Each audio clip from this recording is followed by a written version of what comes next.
everything that we do, we teach other people how to do it. So it's a process, right?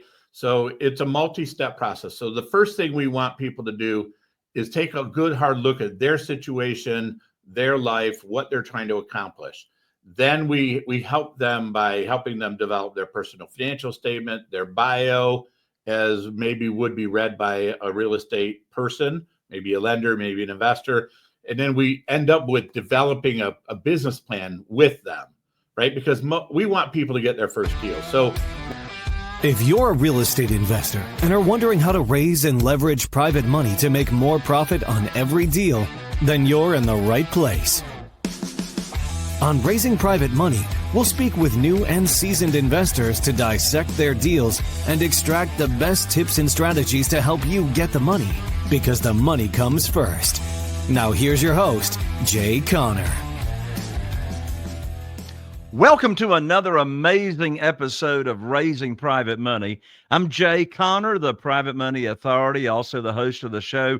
This is the podcast where we talk about how to raise private money for your real estate deals without ever having to ask for money. Well, my guest today, who's joining me here on the show, he's raised $50 million in private money. So you definitely don't want to miss 1 second of this episode, because we're going to dive deep and talk about how he's gone about raising this private money, and also how you can have an opportunity, if you have a desire, to find out how you can be totally passively investing in real estate and just sitting back at home and collecting big checks. Well, he's got a lot of experience. He has been in real estate now for more than 26 years. And he's been in lots of different areas of it. It's been banking, private equity, and real estate investing experience in of itself. Now, listen to this. He's been involved in more than $2 billion with a B, more than $2 billion in transactions. And this includes all aspects: acquisitions, management, financing, multifamily projects, and et cetera. Don't go anywhere, because in just a moment, you're going to meet my special guest, Mr. Kenneth Gee, right after this.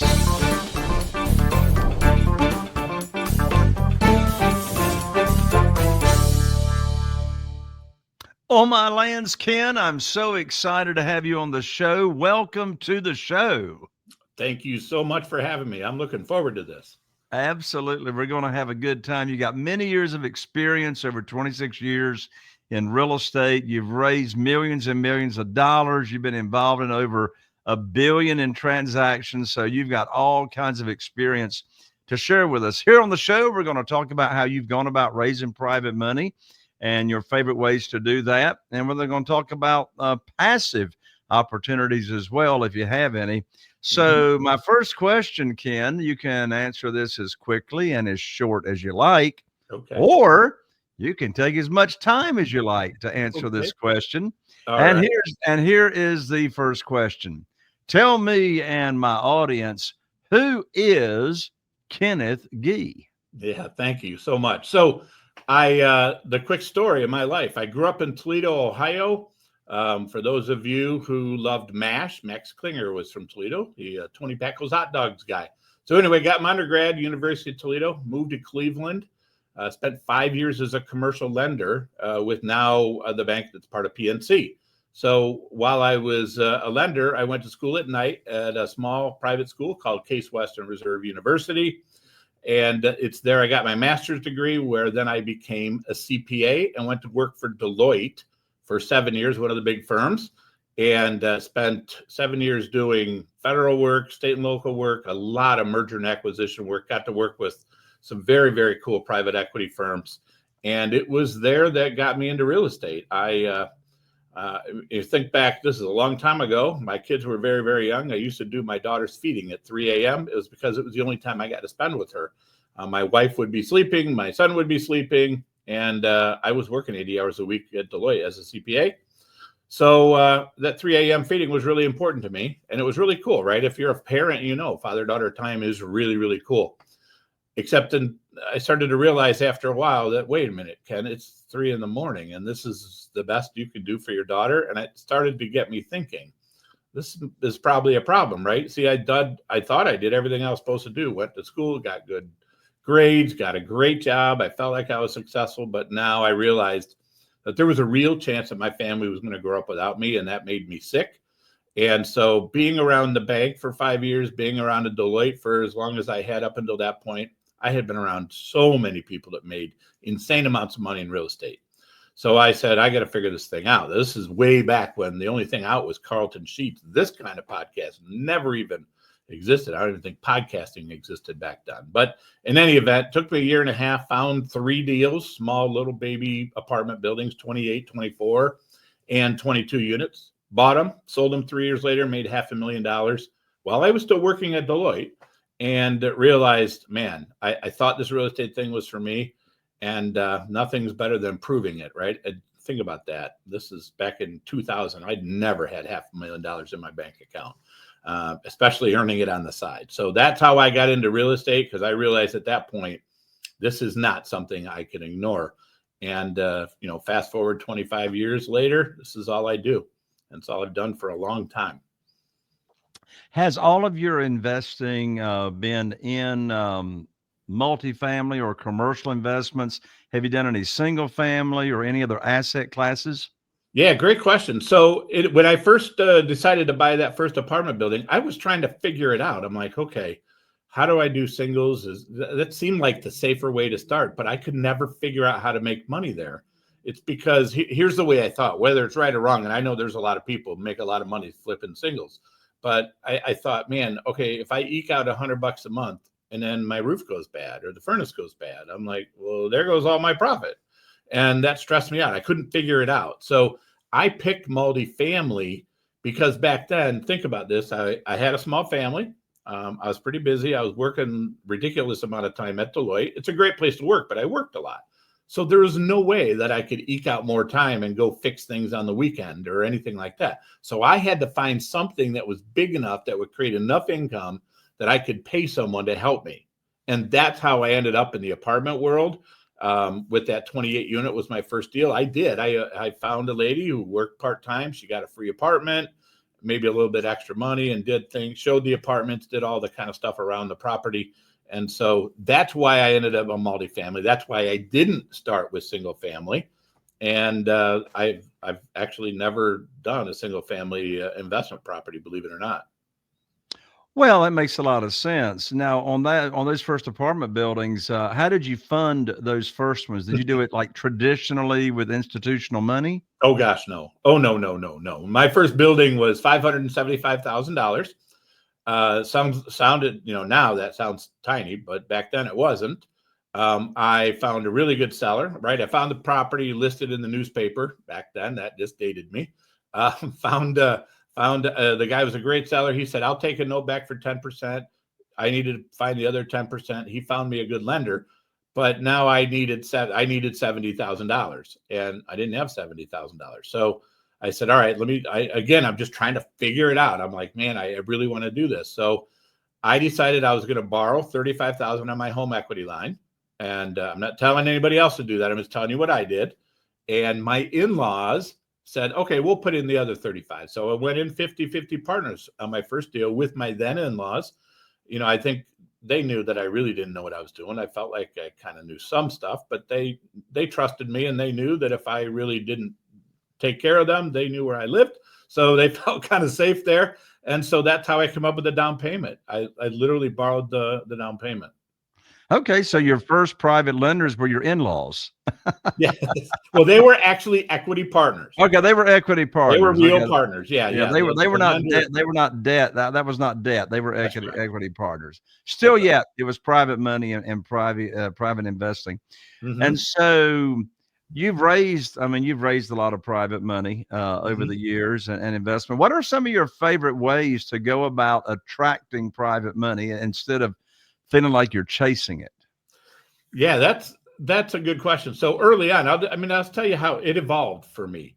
So the first 10 deals, I think I didn't use any outside money for a lot of reasons. One, I just didn't think I could raise it. And secondly, I didn't feel like it would be fair to ask an investor to kind of take a chance on me other than my in-laws, right? When I really didn't have a feel for what I was doing. So after 10 years, I felt comfortable, and we just started raising with people that I knew. And it's that circle of influence that I grew up poor. I didn't have a great Rolodex, but I had met people over the years. And those people said, yeah, okay, I'll give you a little bit. I'll give you a little bit. And I raised money on the first deal. And then every deal thereafter, it just kept expanding. Now, today, what's my favorite? My favorite way, and I say this because I get to talk to people, and that is we're doing one tomorrow night, but we do them every other Wednesday. We do webinars online. They're free. And we do 2 series of webinars. One, we just teach people how it is that we do what we do. Those are for people who want to be active in the business. And then the other Wednesday, the opposite every other Wednesday, we do what we call a real deal investor update. And that's where we walk investors through our portfolio. What are we doing? What's going on? What's happening on the ground? Because we want our investors to be able to hear and have an opportunity to ask me questions. We have hundreds of investors right now. It'd be hard to do individual calls. So we give them that opportunity. So I like to raise money through that process because it gives them a chance I get to meet them where they are, right? Some people they'll literally watch me for years. Okay, they'll listen, come to this webinar and that webinar, and they want to try to figure out what I'm all about. They're trying to figure out how to build trust. And then when they're comfortable reaching out, sort of extending the olive branch and saying, hey, we'd like to talk to you.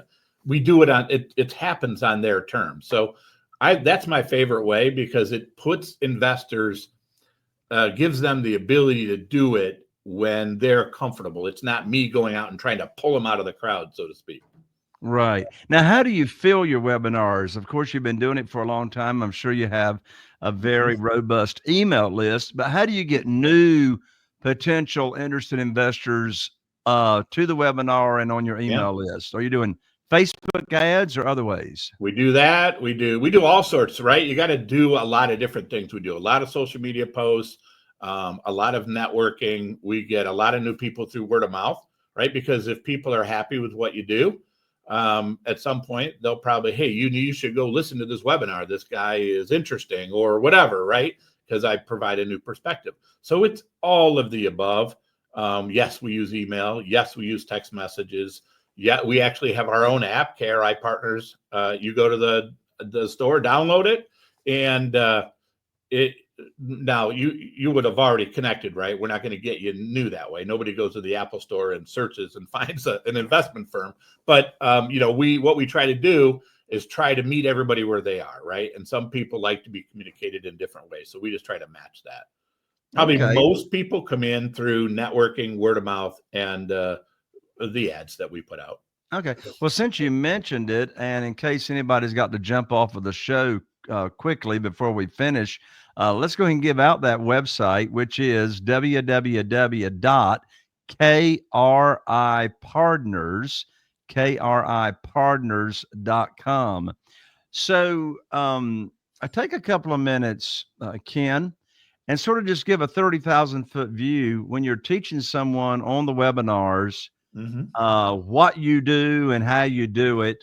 What's an overview of an outline of what that teaching looks like? Yeah, that's a great question. So everything that we do, we teach other people how to do it. So it's a process, right? So it's a multi-step process. So the first thing we want people to do is take a good hard look at their situation, their life, what they're trying to accomplish. Then we help them by helping them develop their personal financial statement, their bio, as maybe would be read by a real estate person, maybe a lender, maybe an investor. And then we end up with developing a business plan with them, right? Because we want people to get their first deal. So we have a lot of visibility. We know that, you got to have some liquidity, you got to have net worth. We know what all those guidelines are, and we help them put all of these things together to put a plan together that makes sense for them. Now, once we agree, remember, it's their plan, it's not mine. So every person is different. Then the next step is, okay, how do you underwrite a deal? That when you get into the nitty gritty of our business, it's a business, and you got to know the numbers and you got to understand how to underwrite. So we ask you to go down into the details. We give you the same sort of spreadsheets that we have, the same exact ones I use when I underwrite our deals. and you underwrite. You underwrite at the detail level. And then after a while, what happens is you're able to start underwriting a little quicker using what we call our deal screener, maybe a little quicker attempt at underwriting a deal and make sure it makes sense. So once you know underwriting, something happens. Right up until that point, you think you can do this, you think you think this makes sense. And then when you start underwriting and understanding the numbers, all of a sudden, then you become massively confident. Because now, brokers put out a deal, you're like, that doesn't make sense. But now you know why it doesn't make sense. And as soon as you know why, and as soon as you can show somebody, no, this is a good deal, this is a bad deal, and you know why, and you know why, right? That's knowledge. Then you're ready to go. Then you have confidence, and then you can start talking to brokers and start interacting with them, touring properties, right? Now we're going to take you through the process of, okay, you found the deal, or you learned what you need to look at. You figured out how to underwrite it. Now, how do you get awarded the deal? It's a whole process, right? It's pretty detailed, but the goal here is to get awarded the deal that you want. My goal is for our people to make $1 million on their first deal. That's what I want. Whether they can achieve it or not is a different story, but I mean, people do this all the time. So now we've gotten you the deal, and now is when people start to get nervous again, because they don't have visibility. Once you get awarded the deal, oh my gosh, what do I need to do? Now a whole bunch of things have to happen at the same time. You got to do your due diligence, your physical due diligence, your financial due diligence. You got to apply for a loan. You got to make sure you raise the capital, and you got to begin the process of closing that deal. Again, this is 27 years of experience that we just lead you through the process. So it's very hard for you to get blindsided by things that you don't know, because we tell you what you don't know, because we've been doing it for a long time. We've seen not everything, but we've seen a lot. And then finally we help you get the deal closed, and we're here to help you even manage that asset if that's something that you want. So what you see here is it's really turnkey, but it's really very methodical and detail oriented. Remember, I'm a commercial lender by background, I'm a CPA by background, and I believe that if I teach you the details, when, this is a capital raising podcast, when you're in front of an investor and they ask you a question, you can tell them the answer and you can tell them why. As soon as you do that, the trust factor goes through the roof. And that's the number one thing I think you need to do with potential investors, is earn their trust. So you see, we're teaching them all this detailed stuff so that when they're in front of an investor and raising money, or a lender or anybody, they're so informed that it's hard to not build this level of trust with that person. That's fantastic. So that's that training that you do on the underwriting of deals and et cetera, for individuals, that takes place over how many webinars? So we if you were to sign up for our whole program, it's called our Advanced Multifamily Acquisition Program, and I'm with you for a year. So you get all the videos and all that, and you get all the prior recorded Q&A calls. So what I do is Tuesdays and Thursdays from 12 to 2, I'm with you, and we're there for group coaching, right? Because think about this, anybody can put a video course together, but now the real world is different. It's always changing. So if I'm there, and I did the math, it's 208 hours a year. If I'm there with you for 52 weeks, 4 hours a week, that's a lot of time, right? So now when the real world hits you, I can help you integrate what you're being taught, what you've learned into the real world. And that what I think is really important. So, some people get deals quickly. We've had people get deals locked down as quick as 30 days. We have people that, it depends. That's what I like about real estate. You can do this at your own pace. Some people will take months. Some people will take 2 years. It depends on their personal situation as to what they have time for and how fast they want to do this. Well, that just sounds fascinating, Ken. How can people learn how to get information on that training and signing up for it? Yeah. So again, the website, kripartners.com, or if you want to get right to our team, you can call or text the number 216-290-1710. Again, call or text 216-290-1710. There you go. And our people will walk you through it. What you're going to experience is the conversation is going to be about you, right? We're not going to try to sell you some program. We got to understand what you're trying to accomplish, where you're trying to go, because that's the reality, right? We're here to make you successful, and we need to understand what you're trying to accomplish. And then we just make sure that a program like what we're doing makes sense for you. Well, that's fascinating, Ken. I'm so glad you offer that, particularly the hands-on, working directly with the individuals, that you're coaching. In today's market, so you dated yourself, you admitted it. I did. You said your first deal, you found an ad in the local newspaper of someone that was selling an apartment complex. My guess is that's probably not where most deals are learned about these days, Right. in the local newspaper. From your experience, where are the best places to find these types of deals in today's market? Yeah, we find our deals through brokers. So we do most of our deals. We first 10 years of our business, we grew up in Cleveland. And then about 15 years ago, we said, man, if we can make money in Cleveland, what if we actually went to a market where people really wanted to live? And that took us to Florida because it's just an incredible place to be. And the broker community there is just extremely deep, extremely talented. And they work like there's no tomorrow. So we get our deals from brokers, right? We've got deep relationships with them. Now, those of you growing up in the single family world, you're not used to that. That's a really tough change for a lot of people in, doing singles and flipping singles because they're used to finding these off-market deals.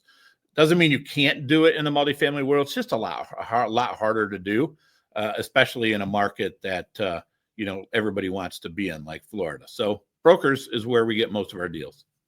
So I don't even have a guess as to the answer to this question, but you've got the answer, Ken.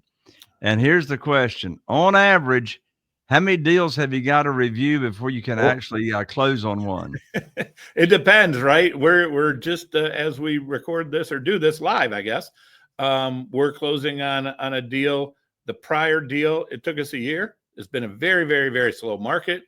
I would say 300 deals at least, right? That doesn't mean I fully underwrote them, but I looked at them, and deal flow has been slow. Now, I will tell you, I'm very excited to tell you that deal flow has changed considerably over the last 3 to 4 weeks. And I've probably gotten more deals through my email in the last month than I probably did in the prior 6 months. So it is not uncommon to kiss a lot of frogs before you find the prince. If you're going to get into this business, you just got to be prepared for that. And that's why you got to know numbers. Once you know numbers, you can tell the difference between a frog and a prince. You just can. And it's so obvious once you understand. Well, Ken, this space, I would suppose. And what have you make this space hand out a red flag or warning regarding these things? Yeah. So say that again. You just broke up a little bit. I apologize. No, that's fine. So what are some common mistakes that you've seen among new real estate investors getting into this space? Yeah. Boy, I love that question because it's the mistakes I try to get everybody to avoid. Number one, this is a business. It's a business. It just happens to be apartments. So treat it that way. Number one. Number two, you got to get into the details. And it seems obvious. A lot of people don't like details. I'm with you, man. I wish I didn't have to work so hard. But here's why it's so important. When you talk to a lender about how much money they're going to lend you, when you talk to an investor about how much money he or she is going to invest with you, they'll sniff it out if you don't understand the business, if you don't understand the details.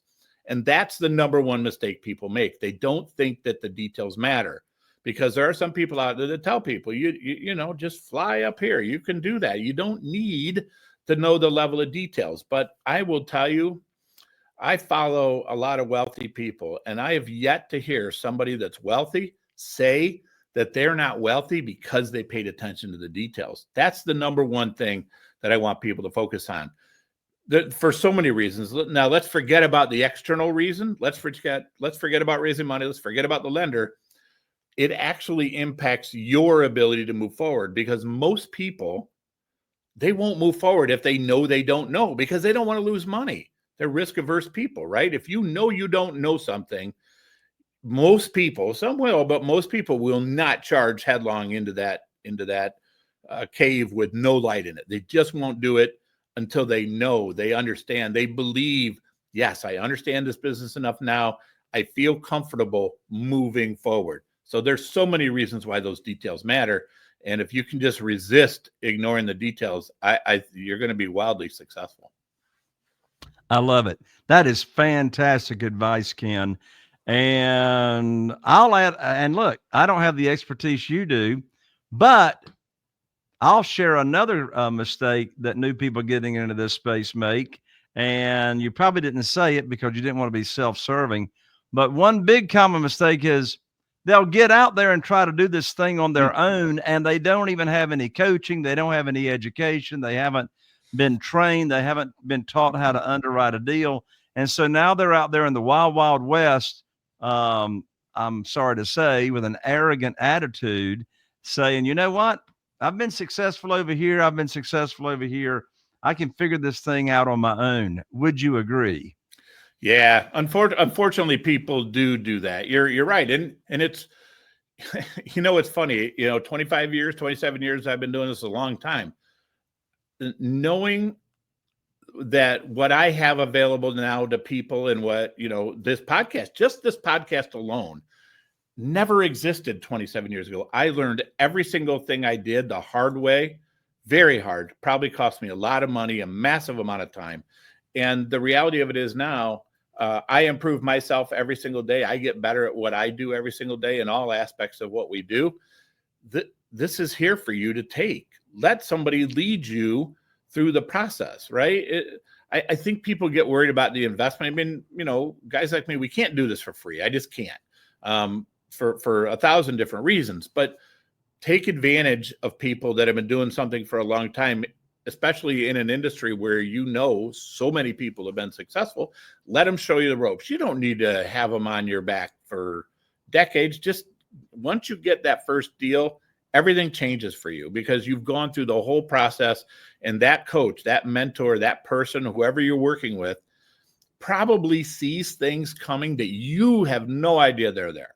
And that's the problem, right? Most people, it's not the things that they do know about that get them. It's the things they didn't know that get them. So you're not wrong about that. You're right. I don't usually talk like that because it is self-serving, or so it seems. But I'm here to tell you, if I want to learn how to do something, I go find the guy that does it really well, or the gal that does it really well, and I'll pay them to teach me, because I've learned now that that's how you get better. You can't invest enough money in yourself. That's what I believe. Absolutely. And I have experienced that for myself personally as well. Ken, any final comments before we wrap it up?